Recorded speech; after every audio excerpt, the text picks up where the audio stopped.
Organizers say this day wouldn't be a success without the help from volunteers. It's because of organizations like Tuscaloosa Emergency Services that patrons say they can make it through difficult times. So not only is recycling easy, but it benefits the economy in so many ways. Fans from all over came to cheer on the Tide, but they're also getting a biology lesson on snakes. According to fitness trainer Brian Meggs, one way to stay motivated is to always vary your workout. Beer, mixed drinks, or a straight shot.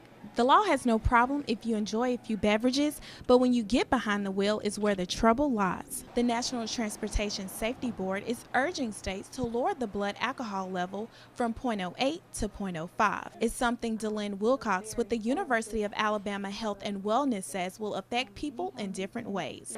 Where it gets a little dicey is because it's based on weight and gender. I think the general population doesn't always realize that. There's not one particular formula for all people. How much you consume in a certain time period are factors as well. According to government statistics, people driving with a 0.08 BAC are 169% more likely to be involved in a crash, whereas people with a 0.05 level are 38% likely. When you finish consuming alcohol, your BAC level is going to continue to rise for a while, and people don't realize that until it finally peaks and then begins to come down. Alabama Poison Center Director John Fisher says even though there's a big difference between the two levels, it might be difficult to detect. Ability to detect those effects is a little more difficult, though. I'm sure you're familiar with the field sobriety test where you stand on one foot, touch your nose, close your eyes. Generally, you're not going to be able to see a lot of those effects at a 0.05 blood alcohol concentration. And even though you may feel fine, Wilcox says you can't feel your BAC. Reporting in Tuscaloosa, Lauren Woods, WVUA News. Students paraded around Central High School's track, and after the torch run and the presentation of colors, it was time for the games to begin. Special Olympics Director Dr. Bruce Prescott says the event is something the kids look forward to. We're all excited about being out in beautiful weather and just seeing each other and cheering each other on. You know, the kids here are to show off their abilities, and they're here to be with their friends. A lot of their classmates from their schools are here to cheer them on, a lot of family and friends. So it's just a highlight of the year for all of the students. Special education teacher Hope Bailey agrees. They've really been working hard, and it's the families and the community that have come out to support them. I mean, their little faces are just lit up, and my heart is just overflowing. I can hardly watch it. It's so exciting because we practice so hard.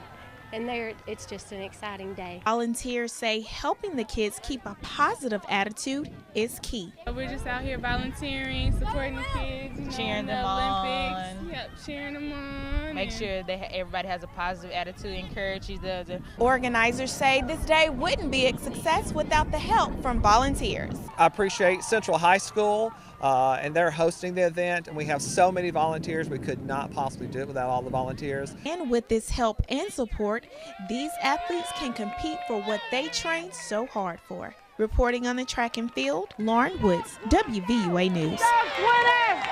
Dogs won! Go! Go! Go, Edgewood, go!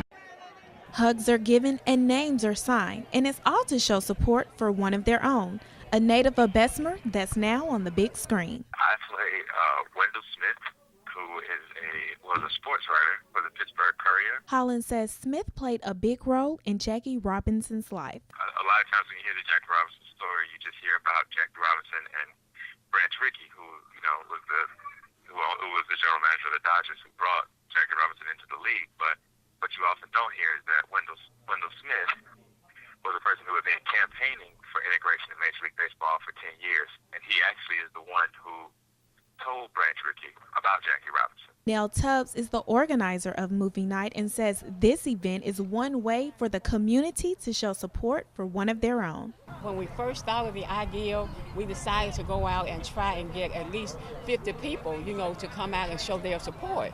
But once we got started, walking door to door in the community, the love and the fellowship that all the people in the community had, it just escalated.